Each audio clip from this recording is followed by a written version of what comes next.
But I guess he was in the front line. It had to be. He was a rifleman, and he was a rifleman the whole time.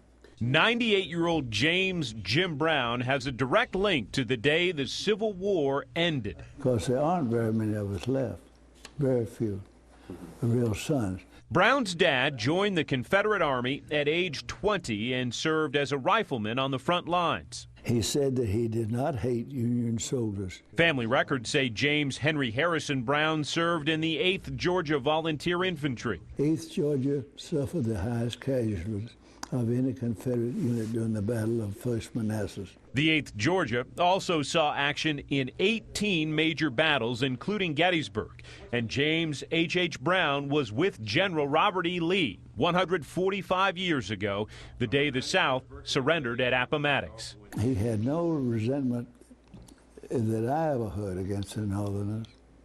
No, none. It was just a job that he had to do. And he did it for 4 years. Brown says his father suffered 2 wounds in battle. He managed to avoid having his leg amputated, but did walk with a cane the rest of his life. He was a good father. James H.H. Brown was 71, and his wife was 43 when they celebrated the birth of young James. He'd take me to church in his arms and put me down on the front row.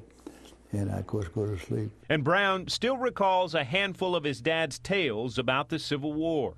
No shoes. They hadn't had anything to eat. I wish I could remember more than I did, because I was 11 years of age, and I lost a lot of the things he had by playing with him. Brown does remember his dad's sense of humor on full display when strangers asked about his full name, James H.H. Brown.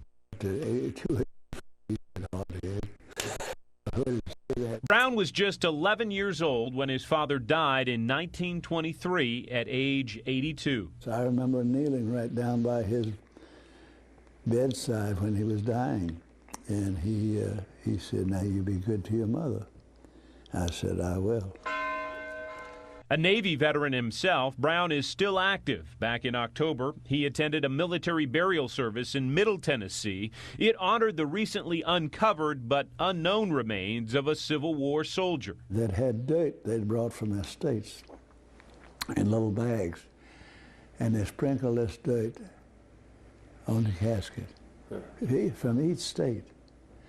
And yeah, it was something else. And when this Civil War son talks to people about his family history, he says they're taken aback twice. I can't believe my age, and then they think it's amazing that they know somebody that's going back to that time of the Civil War.